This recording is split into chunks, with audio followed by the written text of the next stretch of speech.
అదిరన్ సంచ మహేశ్వరంకి అతి సమీపంలో HMDA approved villa ప్లాట్లు ఈఎంఐ మరియు బ్యాంక్ లోన్ సౌకర్యం అందుబాటులో.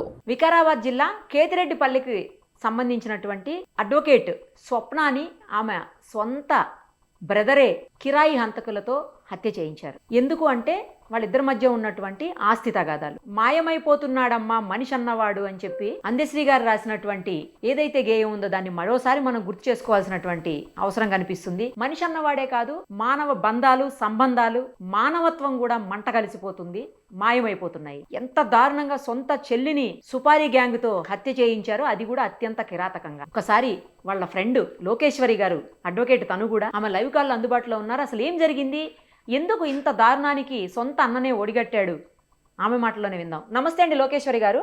నమస్తే మ్యామ్. ఏం జరిగిందండి? మీరు తన కొలీగ్ కదా, మీరిద్దరు కూడా అడ్వకేట్స్, ఇద్దరు ఫ్రెండ్స్. అసలు ఏం జరిగింది? ఎందుకు స్వప్న గారి మీద అంత కక్ష సాధించాడు వాళ్ళ బ్రదర్, సొంత బ్రదర్? స్వప్న నా క్లోజ్ ఫ్రెండ్ మ్యామ్. మేమిద్దరం కొలీగ్స్, చెవెల కోర్ట్ లో ప్రాక్టీస్ చేస్తున్నాం. నేను 1 year నుంచి నాకు పరిచయం, చాలా క్లోజ్. ఫ్యామిలీ మ్యాటర్స్ కూడా షేర్ చేసుకుంటది. ఓకే. తన పేరు మీద ఉన్న ల్యాండ్ వాళ్ళ అన్నకు కావాలని చెప్పి ఈ దారుణానికి పాల్పడ్డాడు మేడం. Okay okay. అంటే తన పేరు మీద ఉన్న ల్యాండ్ అంటే అది ఫాదర్ పెట్టినదా అండి, లేకపోతే ఇతను పెట్టాడా? లేదు, ఫాదరే మేడం, ఫాదర్. మరి వాళ్ళ ఫాదర్ ఉన్నారా అండి? వాళ్ళ ఫాదర్ చనిపోయారు మేడం. వాళ్ళ ఫాదర్ చనిపోయినందుకు ఇప్పుడు ఈమె మీద ప్రెషర్ చేస్తున్నాడా అతను? ఈమె మీద ప్రెషర్ చేస్తున్నారు. వాళ్ళ మదర్స్ ని కూడా ఇతను చూసుకోవడం మేడం, ఫైనాన్షియల్ గానీ వాళ్ళకి హెల్త్ బాగాలేకపోయినా ఒక్కసారి కూడా వచ్చి చూసుకోవడం లాంటివి ఎలాంటివి ఏం చేయలేదు. ఏమున్నా తినే చూసుకునేది, ఫైనాన్షియల్ గా తినే పెట్టేది. వాళ్ళు ఎలాంటి సిచ్యువేషన్ ఉన్నా గానీ ఈవెన్ ఒక్కసారి కూడా వచ్చి వాళ్ళని చూడడం గానీ మాట్లాడడం గానీ చేయలేదు. ఎవరు? ఇలా బ్రదర్. బ్రదర్ ఎక్కడ ఉంటాడండి బ్రదర్? ఎక్కడ ఉంటాడు? వీళ్ళతో పాటు కలిసే ఉంటాడా, అతను వేరే ఉంటాడా? లేదు, తను సపరేట్ గా ఉంటాడు మేడం. తను మొయినాబాద్ లో ఉంటాడు. మ్యారీడ్ అండి అతను? Married madam. తను అంటే అసలు ఈ ఘటనకు ముందు నుంచి ఏం జరిగింది అనేది కొంచెం ఎక్స్ప్లెయిన్ చేయరా? ఆమె ఆల్రెడీ అప్పటికే కేసు పెట్టారు పోలీస్ స్టేషన్ లో కూడా. తనకి భయం అంటే థ్రెట్ ఉంది, భయపడుతున్నాను, ఎవరో చంపే అవకాశం ఉందని చెప్పేసి ముందే పెట్టాను అన్నారు. అసలు మొదటి నుంచి ఏం జరిగింది అనేది కొంచెం ఎక్స్ప్లెయిన్ చేయండి. యాక్చువల్లీ November 4th కి తను ఫస్ట్ యాక్సిడెంట్ అయింది మ్యామ్. మాకు ఎప్పటి నుంచో తెలుసు తన నుంచి తినకి థ్రెట్ ఉందని చెప్పేసి. November 4th ఫస్ట్ యాక్సిడెంట్ చేయడం జరిగింది. కార్ తో గుద్దేసి వెళ్ళిపోయారనమాట.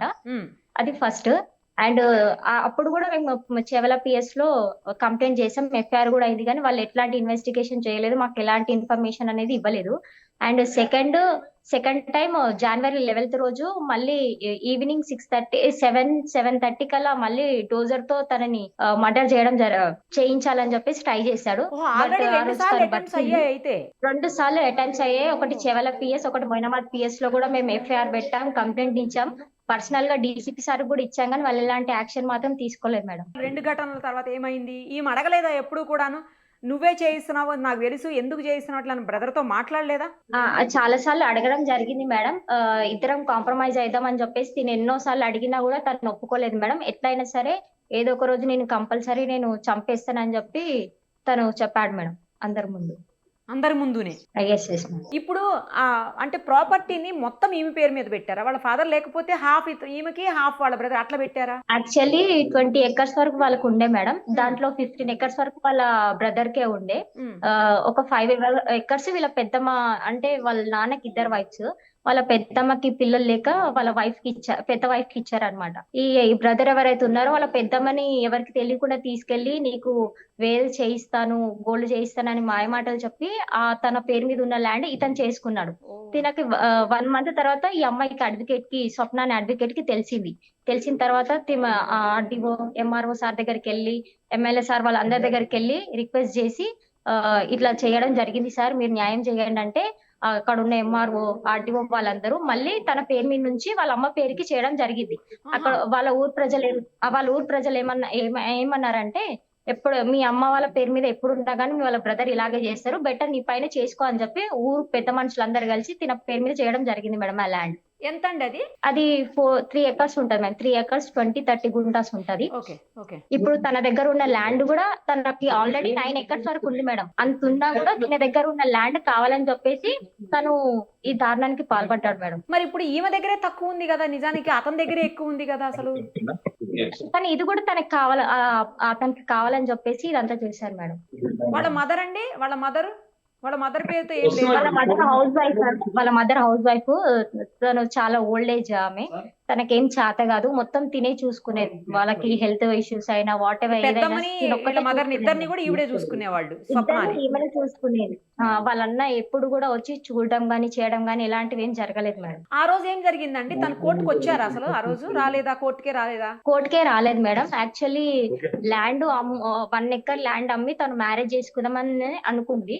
ఆ, అదే సర్వే చేయించడానికని మార్నింగ్ వెళ్ళింది. మార్నింగ్ వెళ్ళి అంతా సర్వే చేయించిన తర్వాత ఇంటికి వచ్చే రిటర్న్ లో ఇదంతా జరిగింది మేడం. దారిలో వస్తూ ఉండగా జరిగింది. ఆ ఇంకా స్టార్ట్ అవుతాం అనే టైంలో వాళ్ళ బ్రదర్ వేరే వాళ్ళని పంపించి, ముగ్గురిని పంపించి ఇట్లా మర్డర్ చేయించాడు మేడం. ఎంత ఉంటదండి 1 acre ల్యాండ్ అక్కడ ఆ ఏరియాలో? ఎందుకు అంత అక్కడ 3 crores ఆర్ 5 crores అట్లా పోతుంది మేడం. చాలా వ్యాలిడ్ ల్యాండ్ అన్నమాట అయితే. Yes madam. ఎక్కడ అందుకని కరెక్ట్ గా ఎక్కడ ఉంటది ల్యాండ్? కరెక్ట్ కేతిరెడ్డిపల్లి విలేజ్ లోనే ఉంటది మేడం. అది రోడ్డుకు ఉంటది మేడం వాళ్ళ పొలం మొత్తం. వాళ్ళ ఫాదర్ సెల్ఫ్ ఎక్వైర్డ్ అండి, లేకపోతే యాన్సిస్టర్స్ దాది? వాళ్ళ ఫాదరే మేడం. వాళ్ళ ఫాదర్ కష్టపడి సంపాదించిన భూమి అతను. ఆన్సిస్టర్ వాళ్ళది అదేం లేదు మేడం. సెల్ఫ్ ఎక్వైర్డే. సెల్ఫ్ ఎక్వైర్డ్ అయినా కూడా అతనికి ఎక్కువ పెట్టారు, ఈమెకు తక్కువ పెట్టారు. అది సరిపోలా. అది సరిపోలేదు. తిన దగ్గర ఉంది కూడా నాకు కావాలి, నీకేంటి అమ్మాయివి, నీకెందుకు అని చెప్పి చులకన చేయడం కూడా చాలా సార్లు జరిగింది మేడం. తనని కొట్టాడు కూడా చాలా సార్లు. చాలా కంప్లైంట్స్ జరిగాయి. చాలా పిఎస్ఎల్కి వెళ్ళింది కానీ ఎవరు ఎలాంటి న్యాయం మాత్రం చేయలేదు మేడం తనకి. ఈవెన్ తనతో పాటు నేను కూడా చేవెల పిఎస్కి వెళ్ళాను, మొయినాబాద్ పిఎస్కి వెళ్ళాము. మా కోర్టు నుంచి మా బార్ అసోసియేషన్ చేవెల అందరం అడ్వకేట్స్ అందరం కలిసి వెళ్ళాము, అడగడం జరిగింది. కానీ పోలీస్ వాళ్ళు మాత్రం ఎలాంటి ఇన్ఫర్మేషన్ అనేది మాకు ఇవ్వలేదు మేడం. పోలీస్ వాళ్ళు కూడా తనకి చాలా ఫేవర్ గా ఉన్నారు మేడం. తనకి థ్రెట్ ఉంది, నాకు పోలీస్ ప్రొటెక్షన్ ఇవ్వండి అని చెప్పి మేము వెళ్ళి ఈవినింగ్ 7:30, 8, 9 వరకు పిఎస్ లో ఉండడం కూడా జరిగింది. కానీ డీసీపీ సార్ గానీ ఎస్ఐ సార్ గానీ ఎవరు ఎలాంటి యాక్షన్ అయితే తీసుకోలేదు మేడం.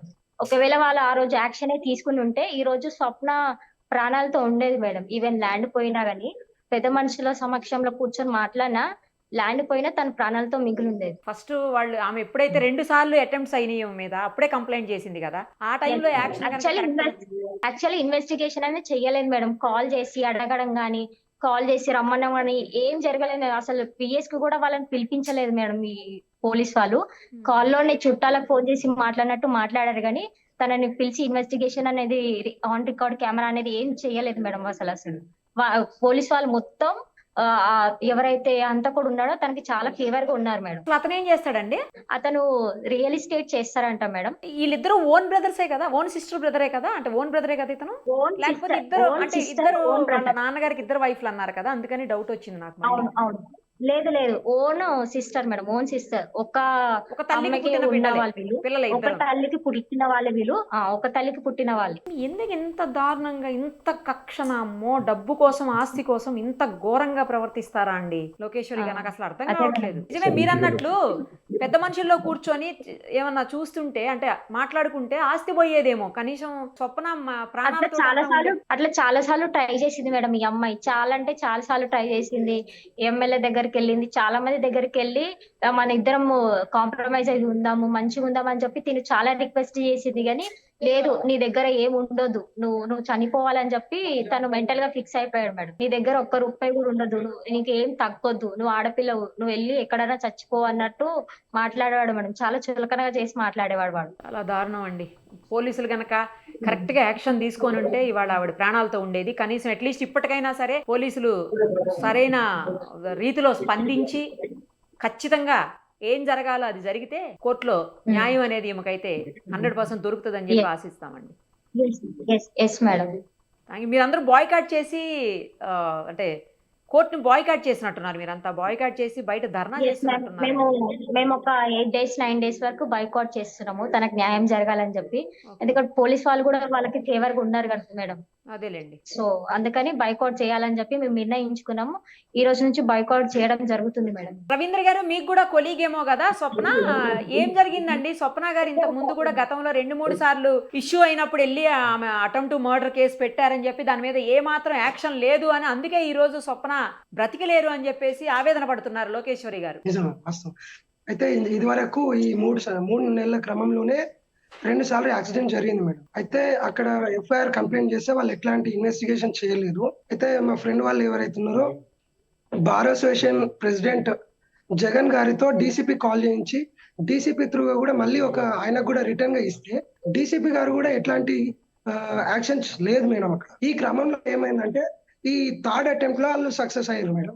మా ఫ్రెండ్ ని మేము కోల్పోవాల్సి వచ్చింది. చాలా దారుణం అండి. ఒకవేళ ఇదివరకే ఎస్ రెండు కంప్లైంట్లు తీసుకున్నప్పుడే వాటి మీద ఒకవేళ వాళ్ళు ప్రాపర్ ఎంక్వైరీ చేసినట్టుంటే ఈ రోజు మేము మా ఫ్రెండ్ ను మాతో పాటు ఉండేవాళ్ళం. చాలా ఘోరం అండి. సొంత అన్న ఆస్తి కోసం అయినా అతనికి కూడా ఇచ్చారంట కదా, ఆస్తి బాగానే ఇచ్చారంట కదా. ఇచ్చిన తర్వాత కూడా ఎందుకు ఈమె ఆస్తి కోసం అంతగానో అతను? యాక్చువల్లీ మేడం 15 ఎకరాల ప్రాపర్టీ ఏముంటే ఆయనకి ఇదివరకే 10 ఎకరాల వరకు ఇచ్చినారు. ఆయన జలసాలకు విన్యాసాలకు అలవాటు పడి ఏం చేసిందంటే ఏదో అఫైర్స్ పెట్టుకొని అట్లా 8 ఎకరాలు ఇదివరకే అమ్ముకొని ఉన్నారు. తర్వాత అమ్మేసుకున్నారు. అయితే ఎవరైతే ఈయన దొంగతనంగా వాళ్ళ అమ్మని తీసుకెళ్లి రిజిస్టర్ చేసుకున్న 4 ఎకరాలు ఫర్దర్ గా ఏవైతే చేసుకున్నారో అది క్యాన్సిలేషన్ చేయించి మళ్ళీ వాళ్ళ అమ్మ పేరు మీదకి చేపించి ఆ తర్వాత తన పేరు మీదకి చేపియడం జరిగింది. ఏది ఎమ్మెల్యే త్రూగా అదంతా చాలా కష్టపడి తన పేరు మీద ఉన్న ల్యాండ్ ఏదైతే ఇప్పుడు దానికి ఏం చేశారంటే దానికి ఏదైతే ఉందో ఆ ల్యాండ్ ఈమె పేరు మీద ఉన్నది కాబట్టి మళ్ళీ ఇక ఖచ్చితంగా వాళ్ళు టార్గెట్ చేసి ఎట్లనన్నా ఈమెను లేపేస్తే ఈమె పేరు మీద ఉంది కాబట్టి. అయితే రీసెంట్ గా ఆమెకు మార్చిలో పెళ్లి ఫిక్స్ అయి ఉన్నది మేడం. పెళ్లి మార్చిలో పెట్టుకొని ఉన్నారు. అయితే పెళ్లి కంటే ముందే ఎట్లనన్నా అంతమొందించాలన్న పట్టుదలతో వాళ్ళు ఖచ్చితమైన ప్లాన్ వేసి గత 3 సంవత్సరాలుగా ఈ ప్లాన్ అమల్లో ఉన్నది మేడం. వాళ్ళు ఖచ్చితమైన ప్లాన్ తోటే ఈ దానికి పోలీస్ వాళ్ళ సహకారం కూడా కొద్ది వరకు ఉన్నది మేడం. కానీ అసలు పెద్ద పెద్ద ప్లేసెస్లో సుపారీ గ్యాంగులు, ఈ కిరాయి గ్యాంగులు అంతకులను చూస్తుంటామండి. చిన్న చిన్న పల్లెటూళ్ళకి పట్టణాలకు కూడా ఈ వ్యవస్థ వ్యాపించిందంటే దారుణం అండి అసలు. రవీంద్ర గారు, జనరల్ గా ఏంటంటే మేడం అది మొయినాబాద్ ఏరియాలో ఫామ్ హౌస్లు కానీ సినీ ఇండస్ట్రీకి సంబంధించిన పెద్ద పెద్ద వాళ్ళ ఫామ్ హౌస్లు వీళ్ళ ల్యాండ్స్ పక్కకెళ్ళే ఉన్నాయి. లైక్ జగపతి బాబు లాంటి పెద్ద పెద్ద వాళ్ళు. సో చాలా డిమాండ్. ఒక కనీసం 5 నుంచి 6 కోట్ల మధ్యలో వాల్యూ ఉన్నది మేడం. ఈ క్రమంలో ఆయన ఒకవేళ జలసాల కోసం అమ్ముకున్నప్పుడు ఏదో 10 లక్షలు 20 లక్షలకు అమ్ముకొని ఉంటారు. ఈ రోజు అంత మొత్తంలో 4.5 ఎకరాలు అంటే దాదాపు 20 కోట్ల ప్రాపర్టీ దగ్గర. సో ఆ లెక్కల్లో వాళ్ళు ఏంటంటే ఖచ్చితమైన ప్లాన్ మేడం.